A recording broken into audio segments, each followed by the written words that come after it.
Welcome here inside the W.B. Mason Coaches Report on GoHofstra.com. I'm Julian Coultry, joined by the head coach of the Hofstra Pride Field Hockey Team, Kathy Angelis. Coach, thanks for joining us. Great being here. Well, 2 games this past week.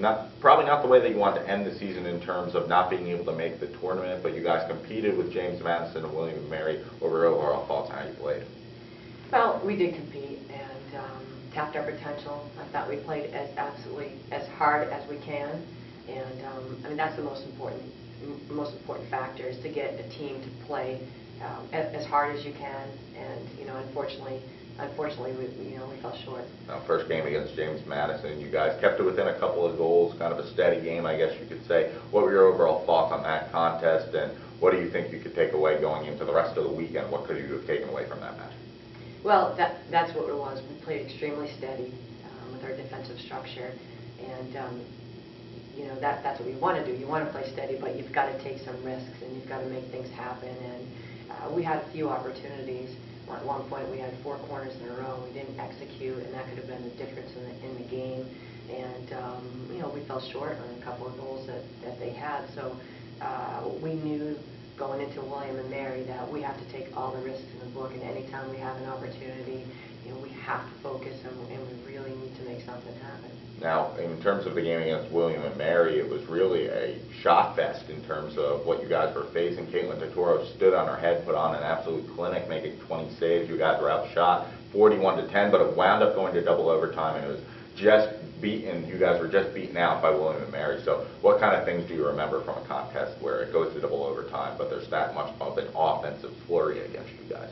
Right. Well, we're never, ever going to forget Caitlin Totoro's performance in her final game. And she had such an amazing game with coming up with so many just terrific saves that were almost unreal.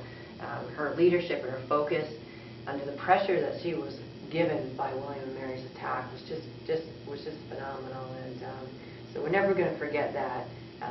We scored first, we got on the board, and we maintained it. When it's a double overtime, ran out of a little bit of steam, and we needed a little bit more luck just in our favor to connect in the overtime. We had a few opportunities, a few breaks that could have led to that, but we played our hearts out, and obviously it's a disappointing loss, but I could not have asked for any individual to play any harder than they did, and we left it on the field, and that's really all you can ask for. Now, in terms of the non-conference slate, we'll discuss it a little bit because this is the last time that you and I will be meeting this season. So when it comes to the way that you put the non-conference schedule together, you told me each and every week that you want to challenge the CAA schedule portion of your schedule because you're taking on these top teams. You played a #1 ranked Maryland team, the top team in the nation, a top 5 Syracuse team, countless top 20 opponents throughout your entire non-conference slate. So one of the things that you told me is it helps prepare you for the conference tournament. Now that the season's over and the non-conference slate is done, do you think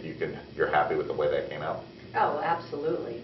And when you look at the championship field for this coming weekend, outside of Delaware, the #2 seed Drexel, we lost by 1 goal. The #3 seed Northeastern we beat, and the #4 seed William & Mary went to double overtime down in Williamsburg. So we were prepared. We did everything we could. This challenging schedule was to get us into the challenging CAA, and that is the only way to do that.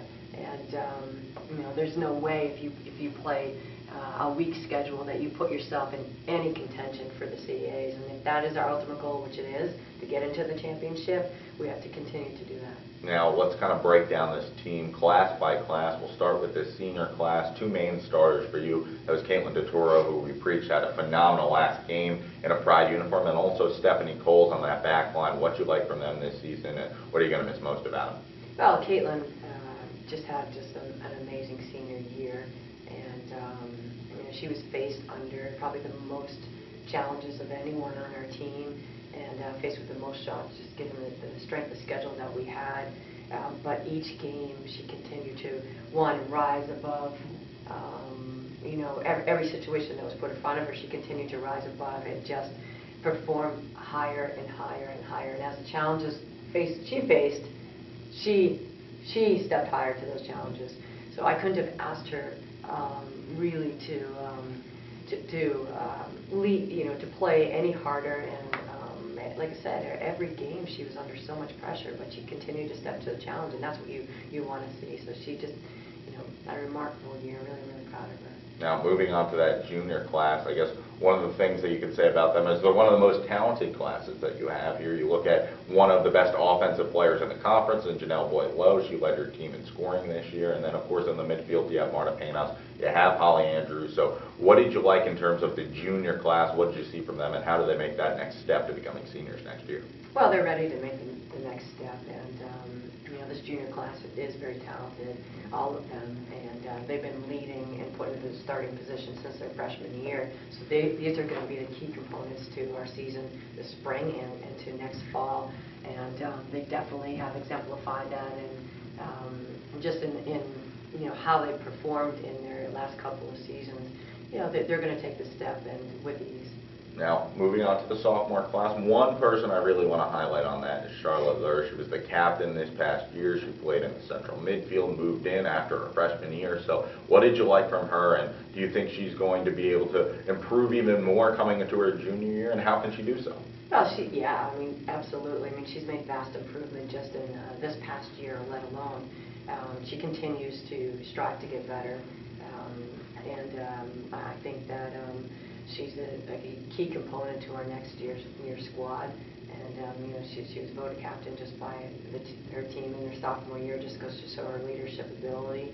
So I think she's going to do a great job with these juniors who are going to be seniors coming up, and really going to help lead our team next year. Now, freshman class was really a plethora of players this year. You look at 6 players that really in and out of that starting rotation throughout the season. The ones that really struck out for me were on the back line, Sonny Davenport, Carissa Whitmer, and then, of course, up top players like Claudia Marin-Samper and Stella Schern. What did you like from the freshman class as a whole this year, and how do they improve? Well, it was a very talented class, and we knew it was just going to be a matter of time that they got their confidence in the Division I game, and they got it early, which was great.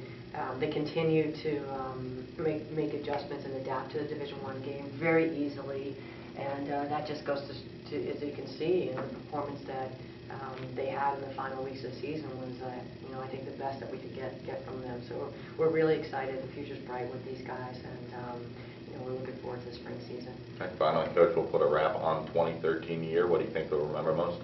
Well, this was just an amazing team.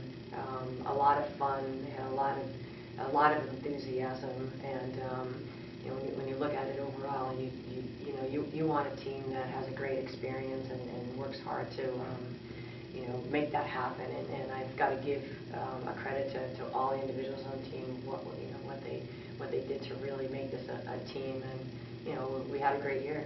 Well, Coach Angelis, it's been a pleasure talking to you each and every week. Best of luck in the off season. Can't wait to talk to you again next year. Thanks, Julian. Well, Hofstra fans, field hockey season might be over, but remember, you can tune into the WB Mason Coaches Report for each and every one of your favorite sports, only here on GoHofstra.com.